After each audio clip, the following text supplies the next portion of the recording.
नमस्कार दोस्तों, स्वागत है आपका हमारे चैनल न्यूज विद रमन पर। क्या सच्चाई है?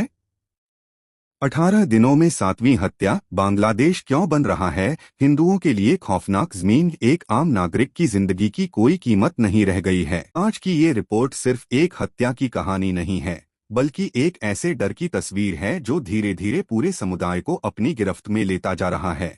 खबर आगे बढ़ाने से पहले बता दें, ऐसी ही अपडेट्स के लिए हमारे चैनल को सब्सक्राइब करें। 7 जनवरी 2026 तक बांग्लादेश में पिछले करीब 18 दिनों के अंदर हिंदू समुदाय के 7 लोगों की मौत हो चुकी है और हर घटना समाज के लिए एक नया सवाल छोड़ जाती है कि आखिर सुरक्षा कहाँ है। सबसे ताज़ा मामला नौगाम जिले से सामने आया, जहां एक हिंदू युवक पर चोरी का आरोप लगाकर भीड़ ने उसका पीछा किया। डर के कारण वह युवक जान बचाने के लिए नहर में कूद गया, लेकिन तैरना न आने की वजह से उसकी डूबकर मौत हो गई। इस घटना ने साफ कर दिया कि भीड़ की हिंसा कितनी खतरनाक हो चुकी है, जहां किसी को कानून के हवाले करने की जगह लोग खुद ही सजा देने लगते हैं और उस सजा का अंत मौत में होता है। परिवार का कहना है कि युवक निर्दोष था, लेकिन अब जांच होगी या नहीं, इससे पहले ही एक घर उजड़ चुका है। इससे पहले नरसिंदी जिले में एक हिंदू किराना दुकानदार पर देर रात दुकान बंद कर घर जाते समय धारदार हथियार से हमला किया गया। गंभीर हालत में अस्पताल ले जाया गया, लेकिन इलाज के दौरान उसकी मौत हो गई। उसी दिन जशोर जिले में एक हिंदू पत्रकार की भी बीच सड़क गोली मारकर और गला रेतकर हत्या कर दी गई।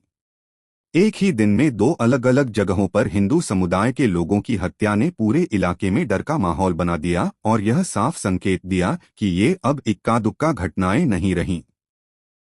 इन घटनाओं से पहले भी कई मामले सामने आ चुके हैं, जहां कहीं भीड़ ने पीट पीट कर हत्या की, कहीं पेट्रोल डालकर जलाने की कोशिश की गई, तो कहीं फैक्ट्री में काम कर रहे मजदूर को गोली मार दी गई। कई मामलों में आरोपियों की पहचान तक नहीं हो पाई है और जहां पहचान हुई भी है, वहां लोगों का भरोसा कानून पर कम और डर ज्यादा दिखाई देता है। यही कारण है कि हिंदू परिवार अब अपने बच्चों को अकेले बाहर भेजने से डरने लगे हैं और कई लोग पलायन की भी सोच रहे हैं। हिंसा केवल हत्याओं तक सीमित नहीं है, बल्कि सामाजिक अपमान और मानसिक उत्पीड़न की घटनाएं भी सामने आई हैं, जहां महिलाओं के साथ बदसलूकी की गई, बाल काटे गए, धमकाया गया और वीडियो बनाकर डर फैलाया गया। इन घटनाओं ने यह साबित कर दिया है कि मामला सिर्फ अपराध का नहीं, बल्कि समुदाय को डराकर चुप कराने का भी बनता जा रहा है। ऐसे माहौल में सामान्य जीवन जीना लगभग नामुमकिन होता जा रहा है। स्थानीय लोगों का कहना है कि पहले विवाद निजी हुआ करते थे, लेकिन अब हर छोटी बात पर धार्मिक पहचान सामने आ जाती है, जिससे हालात और ज्यादा तनावपूर्ण हो जाते हैं। कई गांवों और कस्बों में हिंदू परिवार रात में जागकर पहरा देने को मजबूर हैं, क्योंकि उन्हें डर है कि अगला नंबर कहीं उनका न हो। बच्चे स्कूल जाते समय डरे रहते हैं और बुजुर्ग घर के बाहर निकलने से कतराने लगे हैं। इस पूरे मामले ने बांग्लादेश की कानून व्यवस्था पर भी बड़े सवाल खड़े कर दिए हैं। सरकार की तरफ से यह कहा जा रहा है कि दोषियों पर कार्रवाई होगी और सभी नागरिकों की सुरक्षा सरकार की जिम्मेदारी है, लेकिन ज़मीनी हकीकत यह है कि घटनाएं रुकने का नाम नहीं ले रही हैं। जब एक के बाद एक मौत होती है, तो सिर्फ बयान काफी नहीं होते, लोगों को जमीन पर सुरक्षा चाहिए, जो फिलहाल दिखाई नहीं दे रही। भारत सहित कई देशों में इस पर चिंता जताई जा रही है और राजनीतिक तथा सामाजिक संगठनों ने बांग्लादेश सरकार से सख्त कदम उठाने की मांग की है। भारत में कई जगहों पर प्रदर्शन भी हुए हैं और यह मांग उठी है कि अल्पसंख्यकों की सुरक्षा को लेकर अंतर्राष्ट्रीय स्तर पर दबाव बनाया जाए, क्योंकि यह सिर्फ किसी एक देश का मुद्दा नहीं है, यह मानवाधिकार का सवाल है। यह भी देखा जा रहा है कि यह हिंसा ऐसे समय में बढ़ी है जब देश में राजनीतिक माहौल पहले से ही तनावपूर्ण है और चुनावों को लेकर अस्थिरता बनी हुई है। ऐसे हालात में अक्सर अल्पसंख्यक समुदाय सबसे आसान निशाना बन जाता है, क्योंकि वे संख्या में कम होते हैं और आवाज उठाने पर उन्हें और ज्यादा खतरा महसूस होता है। इतिहास गवाह है कि जब भी समाज में उथल पुथल होती है, तो सबसे पहले कमजोर वर्ग प्रभावित होता है। सबसे दुखद बात यह है कि इन घटनाओं के बाद परिवारों को न तो पूरा इंसाफ मिलता है और न ही मानसिक शांति।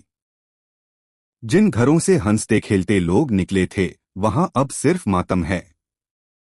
माँ बाप अपने बच्चों की लाश देखकर टूट जाते हैं और पत्नियां अपने जीवन साथी को खोकर अकेली रह जाती हैं। ये सिर्फ आंकड़े नहीं हैं, ये जिंदगियां हैं जिनका कोई मोल नहीं लगाया जा सकता। अब सवाल यह नहीं है कि कितनी हत्याएं हो चुकी हैं, सवाल यह है कि क्या आगे और होंगी, और अगर होंगी तो क्या उन्हें भी हम सिर्फ खबर बनाकर भूल जाएंगे। समाज की असली परीक्षा तब होती है जब वह अपने कमजोर वर्ग को सुरक्षित रख सके, और अगर ऐसा नहीं हो पा रहा तो यह पूरे सिस्टम की असफलता मानी जाएगी। आज जरूरत है कि बांग्लादेश सरकार सिर्फ आश्वासन न दे, बल्कि सख्त और तेज कार्रवाई करके यह साबित करे कि कानून से ऊपर कोई नहीं है, चाहे वह भीड़ हो या अपराधी। साथ ही अंतर्राष्ट्रीय समुदाय को भी यह समझना होगा कि धार्मिक आधार पर हो रही हिंसा को नजरअंदाज करना भविष्य में और बड़े संकट को जन्म दे सकता है। इस रिपोर्ट के जरिए हमारा मकसद नफरत फैलाना नहीं, बल्कि सच को सामने लाना है, क्योंकि जब तक सच को नहीं दिखाया जाएगा, तब तक बदलाव की उम्मीद भी नहीं की जा सकती। किसी भी देश की ताकत उसकी अर्थव्यवस्था या सेना नहीं, बल्कि वहां के नागरिकों की सुरक्षा और समान अधिकार होते हैं, और अगर वही सुरक्षित नहीं हैं, तो विकास का दावा खोखला हो जाता है। आज बांग्लादेश के हिंदू समुदाय को सिर्फ सहानुभूति नहीं, ठोस सुरक्षा की जरूरत है, ताकि वे भी बिना डर के सांस ले सकें, अपने बच्चों को स्कूल भेज सकें और अपने भविष्य के सपने देख सकें। क्योंकि डर में जीना कोई जिंदगी नहीं होती, और कोई भी इंसान सिर्फ अपने धर्म की वजह से मारे जाने के लिए पैदा नहीं होता।